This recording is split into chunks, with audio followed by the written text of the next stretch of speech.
Depuis sa création en 1906, le Comité électrotechnique international a toujours recommandé la création de comités nationaux. Au Togo, le processus qui aboutit ce jour à la création de la fêtière des professionnels des secteurs électricité, électronique, énergie renouvelable et connexes est une initiative du ministère du Commerce, de l'Industrie, de la promotion du secteur privé et du tourisme, impulsée par le chef de l'État, son Excellence Faure Essouzimana Gnassingbé. Placé sous le thème « Les normes, instruments d'amélioration de la productivité des organismes et de sécurisation des consommateurs », une assemblée générale constitutive portant création de la fêtière des professionnels du secteur électricité, électronique, énergie renouvelable et connexe s'est tenue à Lomé le jeudi 28 juin 2016 dans la salle Eyadément de la SASOF. La Commission électrotechnique internationale a proposé une démarche unique qui s'adresse aux pays en développement en créant le programme appelé Programme des pays affiliés à la CEI.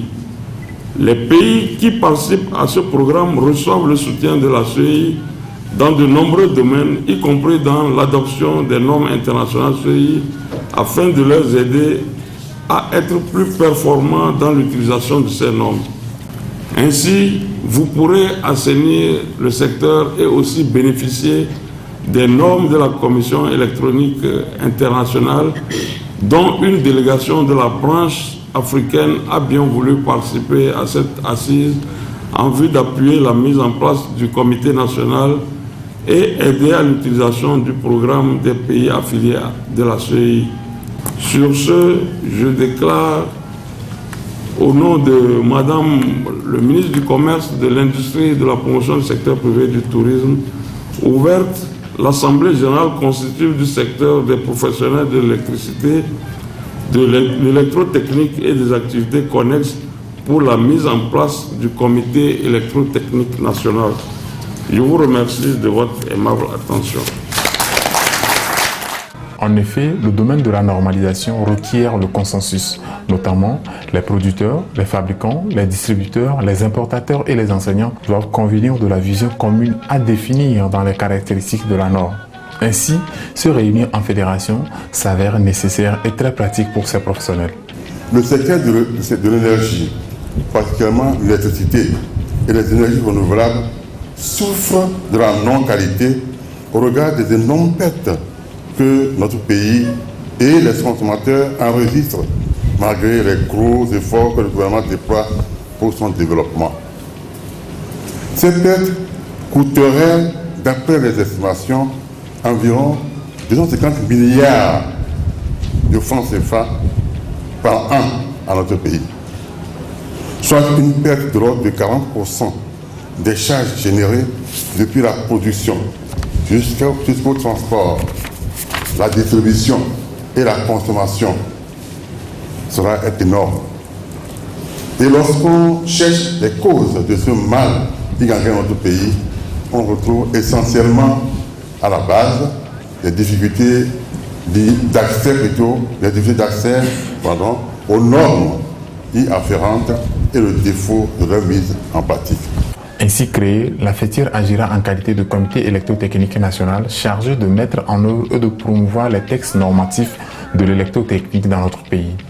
Les participants à cette assemblée générale constitutive ont été outillés sur les différentes normes et terminologies pour mieux appréhender et comprendre le concept. Parce que quand parlons d'électronique, il y a les voitures qui ont aujourd'hui l'électronique, il y a les avions, il y a tout ce qui dans le monde utilise l'électronique et l'électricité. On dit aussi que l'Afrique, il y a une croissance de la classe moyenne, c'est-à-dire qu'il y aura de plus en plus de personnes qui vont sortir de la pauvreté pour être dans cette classe moyenne.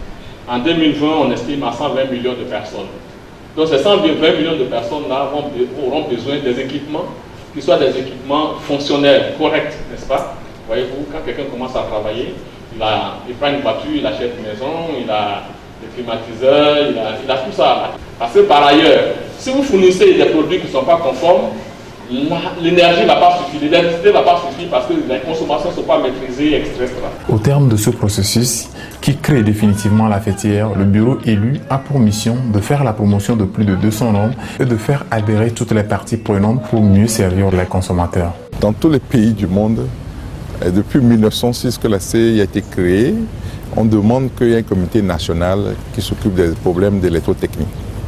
Le Togo a décidé de rentrer de plein pied dans le concert des pays ayant un comité national technique parce qu'on en a besoin pour réguler un peu au profit des consommateurs. Et la CET, qui pour les distributeurs nationaux, a énormément de pertes dû au fait que les installations dans les maisons ne sont pas conformes parce que les gens qui font installer dans les maisons sur des contrats bilatéraux avec ceux qui construisent leurs maisons ne respectent pas les normes des différents câbles qu'il faut installer dans les maisons, ne mettent pas les prises qu'il faut dans les maisons et sur des équipements de puissance, au lieu de mettre les dimensions au point de vue diamètre des fils qu'il faut et des câbles qu'il faut, ne le font pas correctement, ce qui entraîne des factures surélevées pour les consommateurs.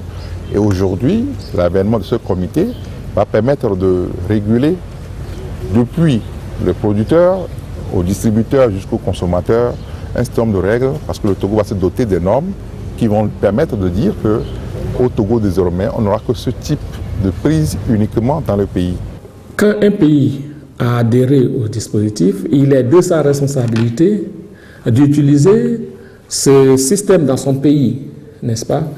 Et le travail que nous faisons, c'est d'encourager donc les pays qui participent aux activités de l'IEC de pouvoir mettre en place des dispositifs nationaux qui permettent d'appliquer effectivement le système. Ce que nous sommes en train de dire, c'est qu'à partir du moment où un pays participe au programme des pays affiliés, l'IEC met gratuitement à la disposition de ces pays-là 200 normes. Nous avons un potentiel de 9000 normes quand même.